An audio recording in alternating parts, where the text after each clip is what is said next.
মাশাআল্লাহ, পানি খাইতে এদি কতগুলো আপেল বাইসাইতেছে, এনতে একটা খাই। বিসমিল্লাহ। বাহ, আপেলগুলো তো ভারী মিষ্টি।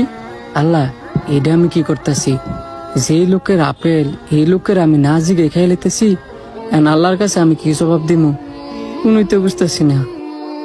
মিয়া ভাই, আপনার দেখে মনে হচ্ছে আপনি খুব চিন্তিত। এই আপেলটা এই দিক দিয়ে বাইসে যাইতেছিল, পরে আমি কুড়াই নিছি। কিন্তু এই আপেলের যে মালিক, এই মালিক রে না জিগে আমি আপেলটা খাই লাইছি। আচ্ছা, আপনি কি আপেলের বাগানের মালিক রে চিনেন? অবশ্যই চিনি, উনার বাড়ি ওই সামনে, শাওন মোল্লার বাড়ি। আপনি কি ওনার বাড়িটা আমার দেখাই দিতে পারবেন? অবশ্যই, আসেন আমার সাথে। চলেন। ওই যে এটাই শাওন মোল্লার বাড়ি, আপনি যান, আমার একটা কাজ আছে। আসসালামু আলাইকুম। ওয়ালাইকুম আসসালাম। কাউসার, আমার বাগানের আপেল না অনেক মিষ্টি। জি হুজুর, আমিও একটা খাইছিলাম, খাইতে খুব সুস্বাদু। দেখতে হবে না বাগানটা কার? আসসালামু আলাইকুম। ওয়ালাইকুম আসসালাম। কে তুমি? আপনি আমাকে চিনবেন না, আমি একজন রাস্তার পথিক। কিন্তু আপনার কাছে আইছি আমি একটা অপরাধ করছি বলে। তুমি অপরাধ করছো? অপরাধ করে আমারও নাইছো? তা কি অপরাধ করছো কওছে শুনি। হুজুর, এই আপেলটা পানি দিয়ে যাওয়ার সময় আমি কুড়ায় পাইছি। কিন্তু এই আপেলের বাগানের মালিক যে আপনি, আপনার কাছে অনুমতি ছাড়াই আমি আপেলটা খাইছি।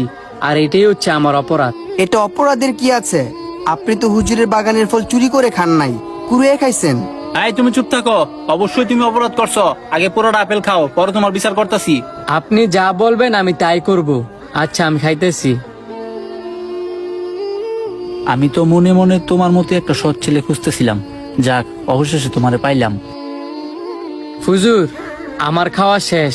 আপনি এখন যা শাস্তি দিবেন তাই আমি মাথা পেতে নিব। তোমার প্রথম শাস্তি, আমার আপেল বাগানে বিনা স্বার্থে 12 বছর কাজ করতে হইব। আমার দ্বিতীয় শর্ত, আমার একটা মেয়ে আছে, আমার মেয়েরে তোমার বিয়ে করতে হইব।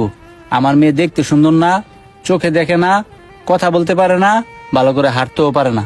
হুজুর, আপনার সব শর্তে আমি রাজি আছি। আপনার মেয়েকে আমি বিয়ে করব, 12 বছর আপনার বাগানে কাজও করব।